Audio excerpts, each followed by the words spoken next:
Afternoon, everyone, and welcome to our microfinance webinar, an introduction to public relations strategy for entrepreneurs. My name is Susan Henry, Manager of Community Investments here at Alterna Savings. In my role at Alterna, I manage our community microfinance program, which provides financing to help you start or expand your business. Joining me on the webinar is Jean Barrett, Community Microfinance Credit Officer. Hello, everyone. At Alterna, we believe it takes more than a loan to help you succeed in business. Along with loan capital, you need access to other financial products, services, and opportunities to further your knowledge around business planning. It's for this reason that we provide these business webinars. I'm excited to present our guest speaker, Lyndon Johnson of COMMS.BAR and Think Differently, who will provide us with valuable information on public relations, marketing, and publicity. A bit more about Lyndon. He is a recovering broadcast journalist who spent the last 20+ years helping entrepreneurs use public relations and marketing to grow their businesses. After a decade working in public relation agencies, Lyndon has redesigned public relations and marketing for entrepreneurs in order to make it work for startup entrepreneurs and small business owners. Thanks, Susan, and it's great to be here. Thank you for the opportunity. As a member of Alterna, I found that they offer what I needed as an entrepreneur, which some of the other banks in Canada don't. So thank you. So the session today, we're going to go through how you can actually start today building, testing, measuring public relations strategies in order to find the ones that move your business forward, the ones that actually can be measured in commercial value. And so all we'll be doing is going through a quick overview of the methodology. Then we're going to be looking at one of the canvases which you should have received earlier today. So you can start to fill in the different cells in the canvas to start to build and test strategies that are relevant to your own business. Hopefully everybody on the call kind of is aware of Lean Startup. It's been the basis of everything that I've done over the last few years in order to make public relations, marketing and publicity relevant for entrepreneurs. If you've not read the book by Eric Ries, Lean Startup, then I would recommend that when the call is over, you go find a copy in a library or a bookstore and read it. The premise of it is that entrepreneurs build businesses where there are fundamental problems. Either isn't a need for the service or the product that they're developing, or if there is a need for it, they develop a product which doesn't actually suit what the customer is looking for. And in the book, Eric took us through a process of how you can actually remove a lot of those problems, a lot of the unknowns from the process of building a business. I'd spent more than a decade working in public relations agencies and found that I was coming up against the same problem every time, that a lot of the products and services that public relations companies offered didn't fit what entrepreneurs needed. There was an awful lot of activity, there wasn't a huge amount of strategy, and as a result, entrepreneurs would spend a huge amount of money, then try and retroactively measure whether or not they got value from it, and in many cases found that they didn't. And when I moved to Canada almost 8 years ago, I decided that I would try and fix that problem. And when I came, it was around the time that Eric Ries published the book. And I figured there was something in that process that he talks about in the book that could be relevant to helping to redesign PR, marketing, and publicity. And the methodology generally is around 4 areas. It's build, test, measure, and learn. You build a hypothesis. You agree what you think the best way forward is. You test the hypothesis. You look at the riskiest assumptions to find out whether or not the assumptions on which the strategy is based are true. You measure the outcomes. You measure the impact to see whether or not what you're doing is actually delivering the outcome that you're looking for. And then you learn from the process. The process of running an experiment, you may get the answer that you want, an assumption may be validated or invalidated. But you'll also find the process of doing it, you'll learn other things. that can help you to improve what you're doing. So you reset with what you know, what you don't know, and then you run another experiment and you get closer to the truth. And over a period of time, you can build things that are based on fact rather than based on assumptions. And the process looks very much like this. It's a circular process that is designed to be continuous. The more you build, the more you test, the more you measure, the more you learn, enables you to build a better hypothesis, to test it, to measure, to learn, to build a better hypothesis, and so on. And so that's really the fundamental basis of what I'm about to show you.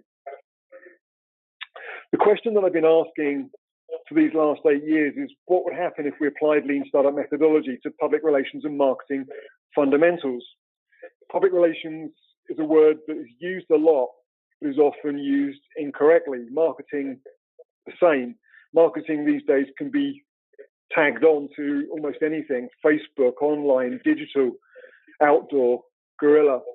All of these terms marketing gets tagged onto. And over the years, I found that the meaning of marketing has been lost or misunderstood, particularly by entrepreneurs. And my industry has been at the forefront of trying to redefine what it means. And so what I did was go back to the very basics. So this is, when I talk about public relations, what I mean. It's really the essence of what it is, and there are no tactics here. It's purely a method, it's purely a strategy. But public relations at its essence is a strategic process of building and maintaining strong, mutually beneficial relationships with key stakeholders. That's it. It's the process.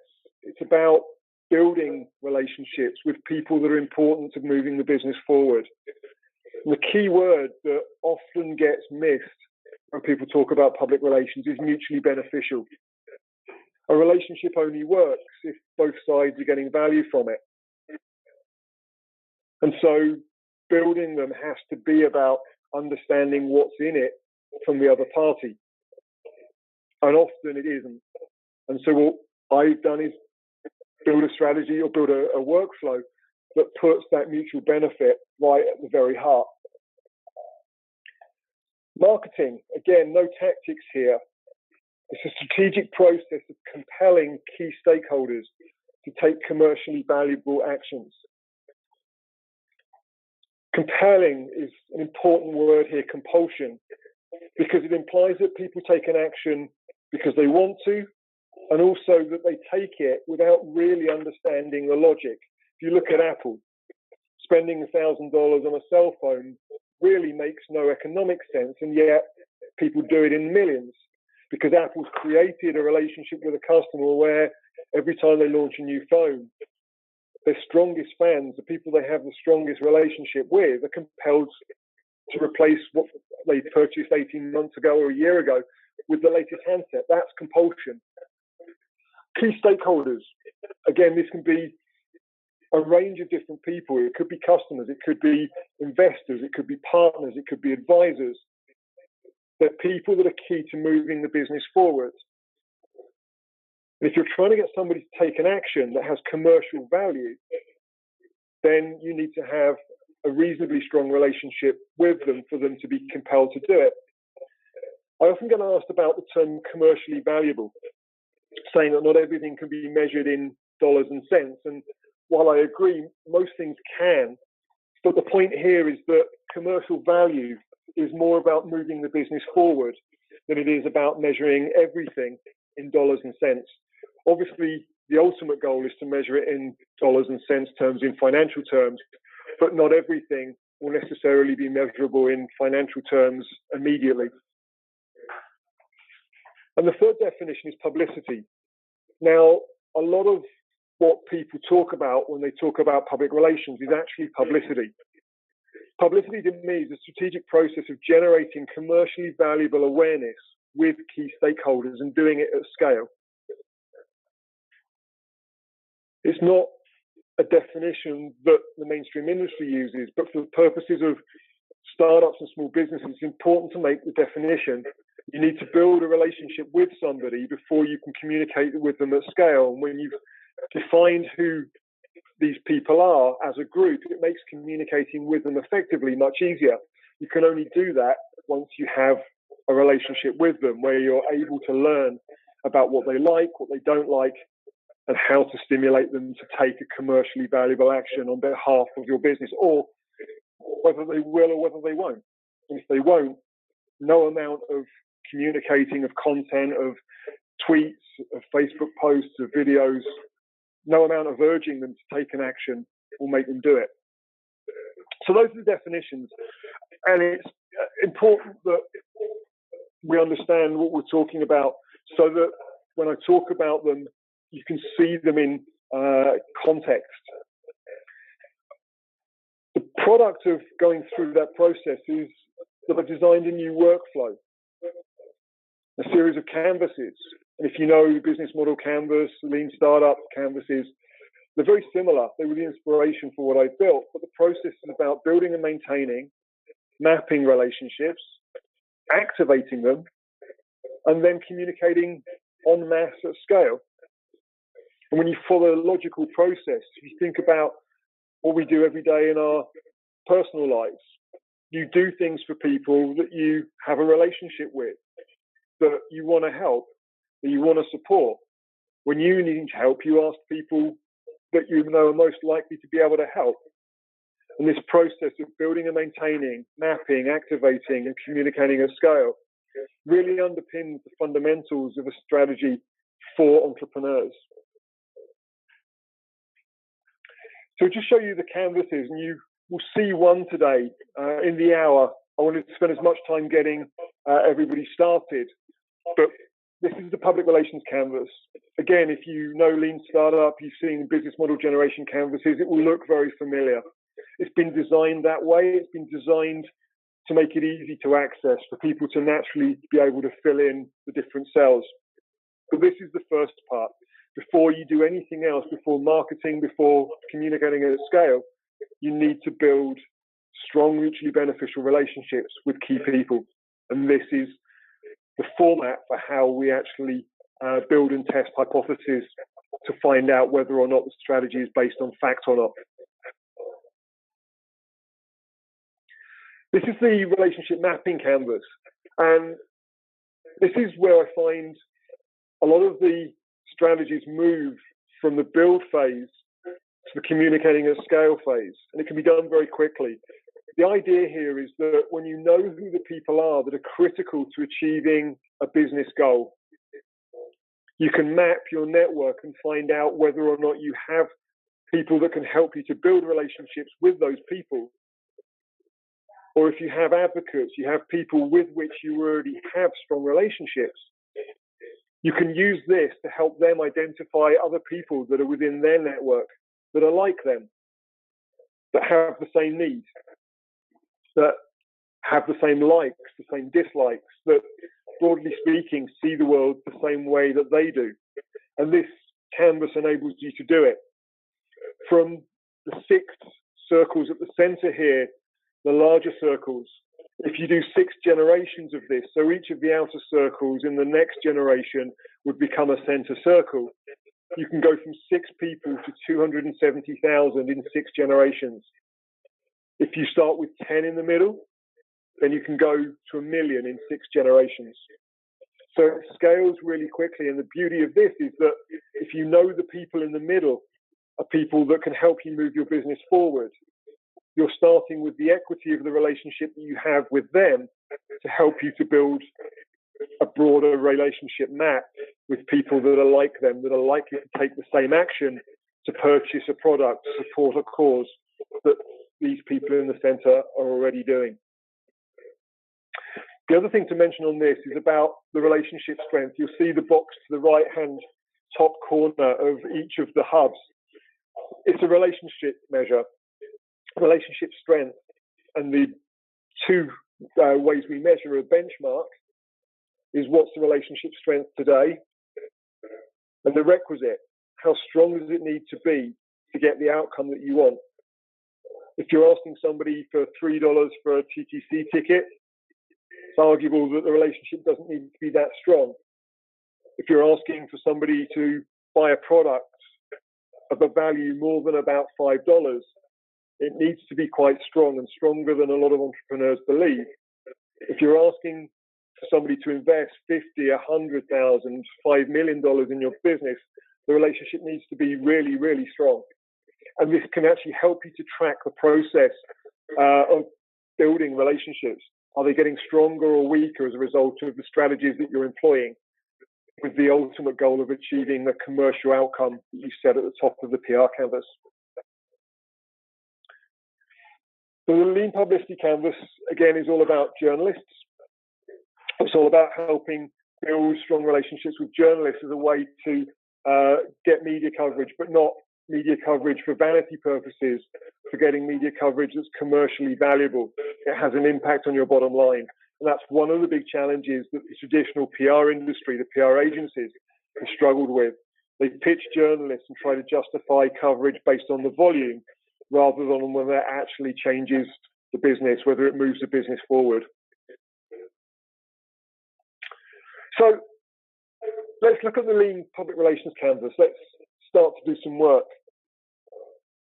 The first thing that you need to do to build an effective public relations strategy is define what your desired outcome is. If the strategy is successful, what does the outcome look like from a business perspective? Without that, everything else you do really has no direction. It has no purpose. You can do lots of things, but you really can't hope to measure whether you're moving closer towards it, and you really can't determine whether or not you've achieved what you were trying to do by building a strategy. So we always start with the desired outcome. And this is something that takes time. It's common that we'll see things that are too general. I want new customers. I want to sell more products. I want to reach more people. The thing about the desired outcome is that it needs to be specific. If it's not specific, it's open to manipulation. You can't really build a strategy around something that you're not clear about what the outcome is. The next thing is that it should be within the next 30 to 90 days. Startups, small businesses need to move forward quickly. And so a goal which isn't defined by time, again, can be stretched and moved and won't help you move the business forward. 30 days we find is long enough to achieve a desired outcome. And 90 days is a quarter. So if you're measuring no more than once a quarter, you should at least be measuring against goals that move your business forward once a quarter. So we pick the 30 to 90 days as a window. So your desired outcome should fit within that timescale. The other thing is that it should be commercially valuable. Again, we talked about dollars and cents, but it's about moving the business forward. Will it help you get towards your ultimate vision for the goal, short term or long term? Either way, it needs to be something that is going to move the business forward. If it isn't, then it's probably the wrong goal. And testing it to make sure that actually if you achieve your outcome, there will be movement forward with the business is really, really important. And the last thing is that it needs to be measurable. You have to be able to know whether or not you've made it, whether you've achieved the intended outcome. If you can't measure it, you can't hope to know whether it's moving the business forward. If it's not measurable, you can't tell whether you're making progress towards it. And a lot of the work that we do, we find that in that 30 to 90 day window, our customers don't always achieve the desired outcome, but they can measure that they're achieving progress towards it. They're closer than when they started. And that's for a number of reasons. It may be that something comes up that is actually going to move the business forward faster than what you believe is going to happen today. It may be that the landscape around you has changed. It may be that something in the business has changed. Maybe the goal is not the right goal because of something that you've realized, you've learned from doing experiments, but it has to be measurable. So while we're going through the rest of the session, think about what that commercial goal is and put it into the top left-hand cell in the canvas. The idea is, as you go through, if you fill it in, if you send me what your canvas looks like at the end of the webinar, I'll follow up with you in 30 days to make sure that what you're doing is actually moving you towards your intended desired outcome. I'll make sure that if you send it to me, I'll be your accountability partner to actually see how you're doing on the progress. So that's the desired outcome. The next section is the assumptions. And for building and maintaining relationships, there are really 4 key things that cause the failure of PR strategies. The first one is key relationship. Are you talking to the right people? The focus over the last few years has been about talking to lots of people. But the reality is that talking to lots of people doesn't necessarily mean that you're talking to the right people. You may be communicating with the right people as part of a larger group, but you're not actually having a conversation with those very small group of people that you need to in order to build the relationships that will move your business forward. So understanding who those key relationships are is key. If we move right, the next one is mutual benefit. We talked about relationships have to have value for both sides.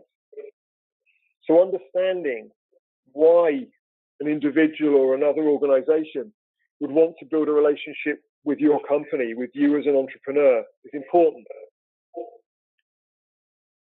One of the biggest challenges I see with a lot of startup and small business marketing or PR is that it's focused on me as the entrepreneur, me as the company. This is what's in it for me. Understanding what's in it from the other person's perspective is critical to building an effective strategy.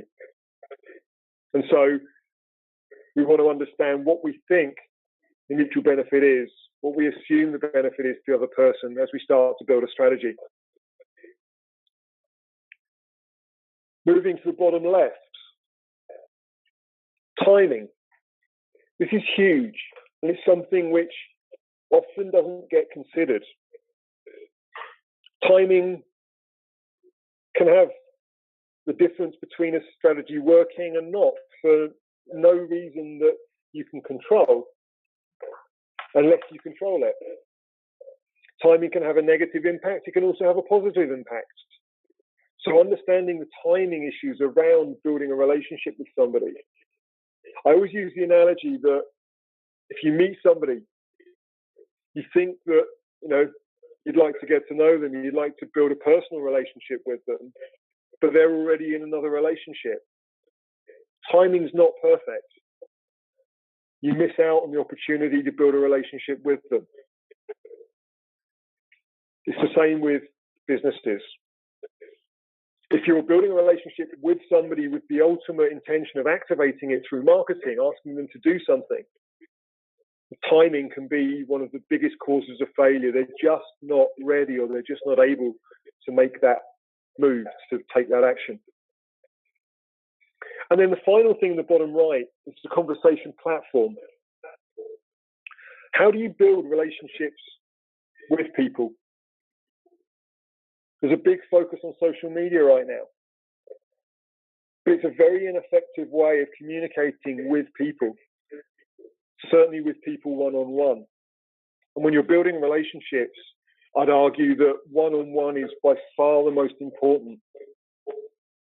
You can build one-on-one digitally, electronically, on social media sometimes, but also consider other things like telephone, email, meeting face-to-face. There's a huge focus on networking, especially in this city, about networking. It's an opportunity for you to meet the people that are critical to you moving the business forward. It's an opportunity that a lot of entrepreneurs miss So if we run through kind of the key things for each of them, key relationships should be the people that are critical to a desired outcome. And understanding who those people are is important. In most cases, they're not the people that you typically think of. You have to understand what the outcome is first to be able to understand whether you're talking to people that are capable and also have the capability to take an action to build a relationship with you ultimately. You can identify them by job title or by name. You may not know the name of the person, but you know somebody within an organization has a certain role, a responsibility. Understanding who they are, being clear about that enables you to better build a strategy to build a relationship with them. And they can be known or unknown. They can be people that you already know, you already have a relationship with, but the relationship is not strong enough that it would support a marketing action. Or they could be unknown, in which case the relationship map enables you to find people that are already within your network that can help you to build those relationships. Can identify the people by name if you have job titles, can make introductions on your behalf. If they make an introduction to you, then the relationship that you build with that third person that's unknown to you right now comes with the equity of the relationship that this person has with them already. Well, mutual benefit. The key things about building the value, understanding what the value is from the other person's perspective, and that also is important for how you express it. There also needs to be no jargon. I see a lot of benefit expressed with a lot of technical terms, a lot of jargon, and it really needs to be done in plain English, in very simple terms. Because if you can't explain the benefit to the other person in building a relationship with you or your organization, then it's very difficult to understand how you build a strategy around it. With timing, opportunity or a threat, you may miss out on an opportunity. You may not be able to achieve your desired outcome because the timing is wrong. If you're asking somebody to make a purchase, they may not have budget until after the date that you need them to make that action. It's also something happening in the industry that may give you an opportunity that is short term. It's a really good opportunity for you to build a relationship with somebody that won't be around forever. And so understanding that window and understanding whether or not it fits within the 30 to 90-day window is important. The timing could be around general or specific events. It could be things that are happening in your industry or in the other person's industry within their organization. It could be things that are happening in the market at large or in the world at large. But understanding the things that may encourage or discourage people from building a relationship with you is really important. And the other thing is that it needs to be within 90 days, because the 90 days is the outside window for you achieving that desired outcome. And so if you can't do what you need to do within those 90 days to move the relationship to the point that you need it to be, then the strategy is likely to fail. And the communications channel is how the conversation starts. It's how do you make that introduction? How do you pique somebody's interest? How do you demonstrate that there's potential value for them wanting to build a relationship with you or your organization? It could be online or offline. Best example I can give here is that people wanting media coverage phone journalists and pitch them. They pitch them pre-packaged story ideas. When in reality, the best way to build a relationship with a journalist is to phone them up and talk about what they see as being interesting in the story that you want them to run. Make them part of building that story so they can tell you what they need, whether they need other people involved, whether you need to verify that some of the claims that you're making are true and how you can do that. But it's the same with any kind of key relationship. You have to actually have conversations with them rather than simply sending messages or having a one-way conversation, which is what happens a lot of the time via social media. At this point, it's probably a good point to mention Susan said about holding your questions to the end. If you have questions that you think of, please feel free to put them into the chat so we can cover them at the end. There's a lot of stuff we're going through, and if you have a question that you want answering, whether it's generic about the process or whether it's specific about your business, please feel free to engage and kind of put something in the chat, and we'll pick up those questions when we get to the end of the presentation.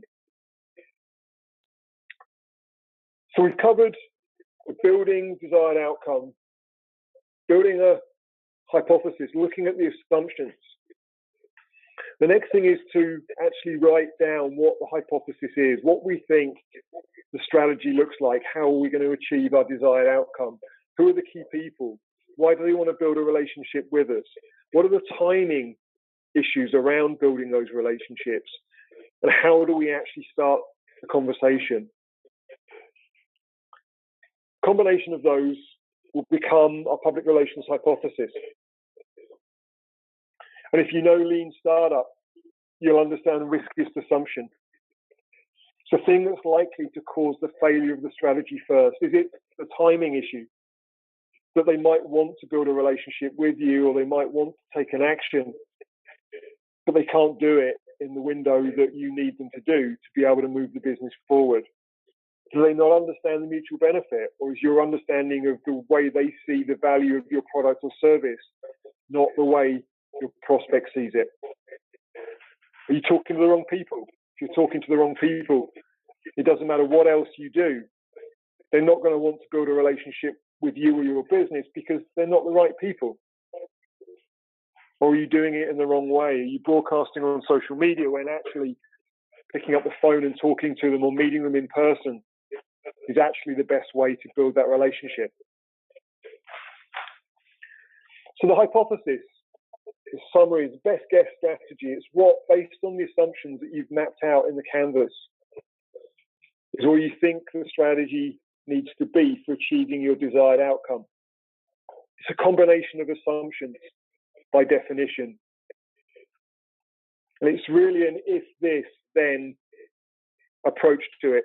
If I build strong relationships with these people based on the fact that this is the benefit they'll see from my product or service, and I do it within the next 30, 60, 90 days, and I do it using the telephone, using email, using an introduction from somebody that's a mutual associate of both of us, then they'll want to build a relationship with me that I can then use for marketing purposes. Once I've built a relationship, I can build it to a strength where when I say, would you mind doing this, buying a product, making a recommendation, investing in my business, the likelihood is that they will say yes, they will feel compelled to do so.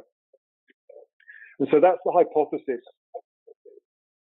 And then the riskiest assumption, as we just said, is the thing that will cause the failure of the strategy first. Because if there's something in those assumptions which you don't know to be fact, then the whole strategy fails. And the workflow and the canvases have been designed so that if the hypothesis is incorrect, you're not starting over again. You're not going back to the drawing board and redoing the whole thing, or doing the same thing over, hoping that this time it will have a different outcome. It's designed so that when you run the experiments, you test the hypothesis, you can find out why it failed. Maybe you're talking to the right people. They understand the value. They see the value in what you do, but they just don't have budget. And so there's no real need for them to build a relationship with you or your organization until they do have that money. And that's outside of your 90-day window. Or is it that you're trying to contact them on social media and actually they're not on that platform? They don't use social media in the way that you think they do. You need to actually pick up the telephone, get an introduction through a mutual acquaintance. But the process gives you the ability to figure out which one is causing the failure of the strategy.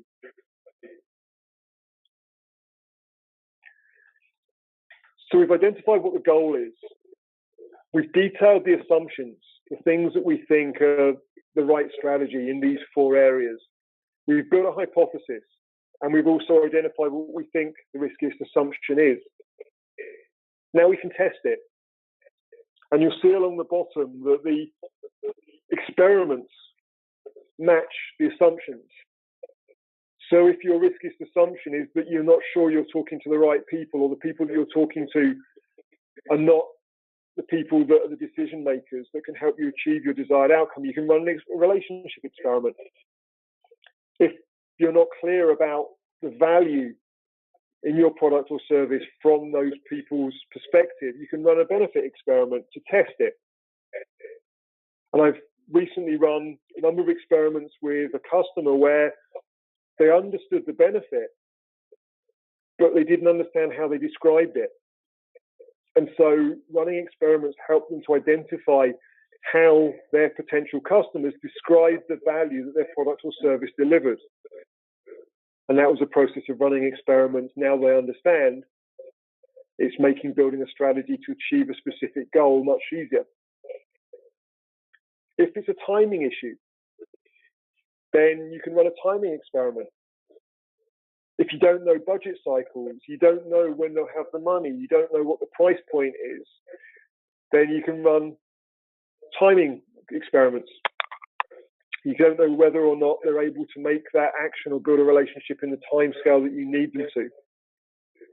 Then you can run those timing experiments. And you can also run conversation platform experiments. If you've been talking to people, you've been posting on Twitter or Facebook, and you've not been getting the results that you want, you can try an alternative approach. You can see whether you're actually building stronger relationships using the telephone, going to networking events, using mutual acquaintances to find the one that works best in this situation to help you achieve the desired outcome. And the basis of running an experiment is identifying what are we testing? What do we want to know? What's the question that we need answering? Are these the right people? Is this the right benefit? Is it the right time? Are we talking to people in the right way? And then detailing what the methodology of the experiment is. The experiments that we run and we recommend that are the ones our customers run are usually with 6 to 10 people, because 6 to 10 people is a control group. If you're clear about what you're asking, you can get a decent amount of information. You can also do it really quickly. And we run experiments within half a day when we're clear about what the experiment is, what we want to know, and also very clear about how we're going to do it. Using online surveys, if you're able to get the survey in front of the right people, it's very easy to do. Picking up the telephone and calling people, 6 to 10 people, is something that's easily achievable within a day. You can identify who those people are. But detailing the methodology of the experiment is important. Now we go on to measuring. How are we going to measure the outcome of the experiment? Are we looking for consensus? Are we looking for people to yes or no, to give a binary answer? Defining how we measure the success of the experiment here is important. And then the outcome, capturing what actually happened. Did we validate the assumption that we were testing? Did we invalidate it? Did we find out that the assumption is actually incorrect and we need to go back and do some more research to find out what the right answer is, or what we believe the right answer is based on it not being what we originally thought it was? But measuring and outcomes are important. Being clear about how you measure success or failure, and also having a record. Because if you record the experiment, you record the outcomes, how you measure it, the methodology, you can repeat it. when you're in a similar circumstance, you can repeat the same methodology, providing the context and the background is the same or similar. You don't need to redesign things from scratch every time. And over time, you build a base of the experiment that you can look at when you need to find something out in relation to public relations, marketing and publicity, using the other canvases. And the last bit is, what do we learn?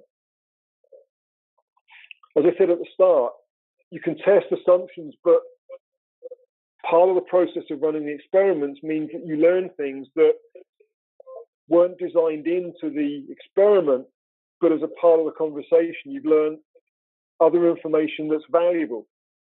And capturing that is really important, because it's that information that will provide the context for redesigning the strategy, for tweaking it, for running it again. If you go back to the process document at the front, it's build, test, measure, learn.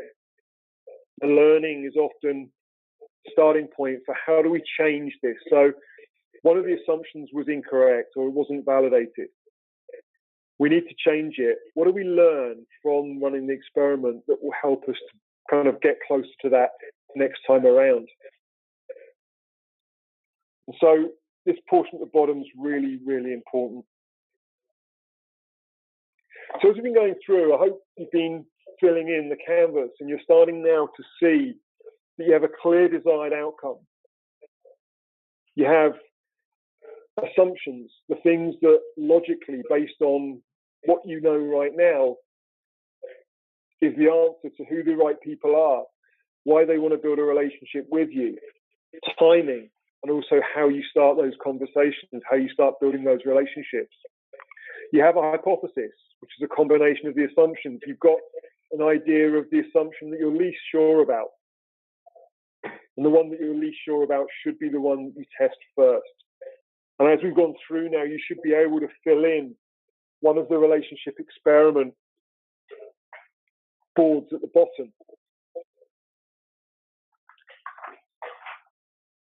So are we ready to run an experiment? Having taken you through the process, the goal of the webinar was to get you to a point where when we hang up the phone, you disconnect from the browser window, you're able to actually run an experiment. You can find out one part of your PR strategy that will bring you closer to being able to achieve the desired outcome that's at the top left-hand side of the canvas.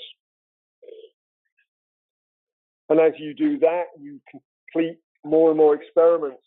You get to a point where you're building strong relationships with key people to the point where they become actionable. And that's really the purpose of public relations, is to build and maintain mutually beneficial relationships with key people to the point that they become actionable. To go back to the relationship mapping canvas, the benchmark relationship strength and the requisite relationship strength, where it is now, where it needs to be, so that when you ask somebody to take an action as part of marketing, they're willing to do it. They see the value in doing it. They want to take it because they believe in what you're doing as an entrepreneur or as an organization.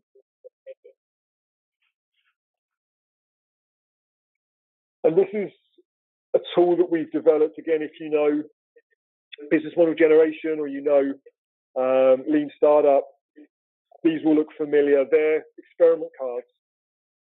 There are two sorts, and as part of the work that I continue to do, there are two cards because I'm running an experiment to see which one is most effective, which one makes it easier for entrepreneurs to run experiments.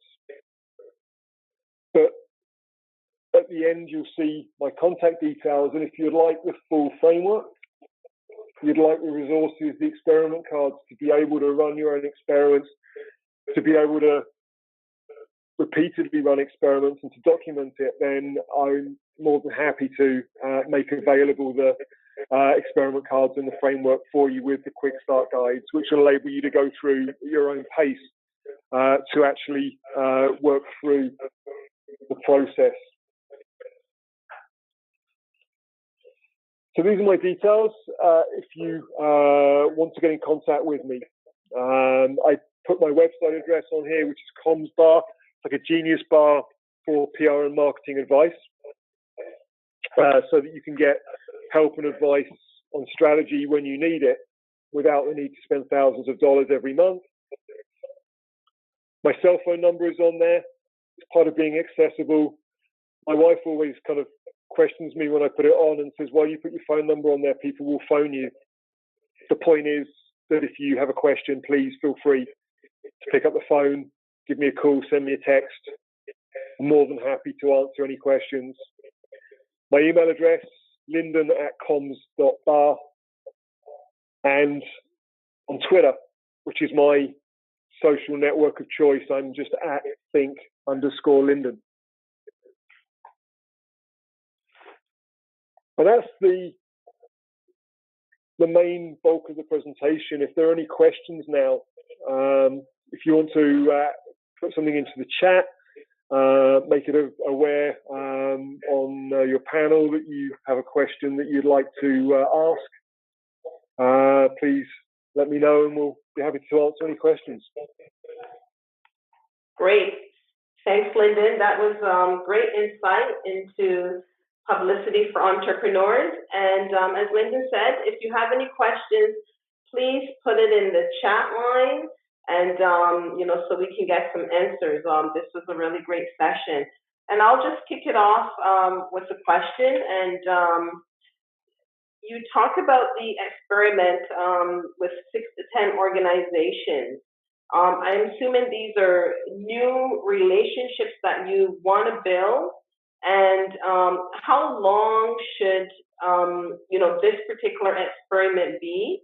And what will be considered an impact or measure? Is it making the sale or just connecting with that organization? It's a great question. And the answer is it really depends on the organization. You find that entrepreneurs build relationships as part of what they do, as part of building the relationship, as part of building the business. The reality is that they don't look at those relationships strategically. And so running an experiment really helps you to find out whether or not you're talking to the right people. Typically, if you're B2B, the big challenge is finding the person inside an organization that actually has the requirement, has the capability to kind of purchase your product or service ultimately. But it's about identifying who that person is and whether they have a need right now, whether they understand the problem.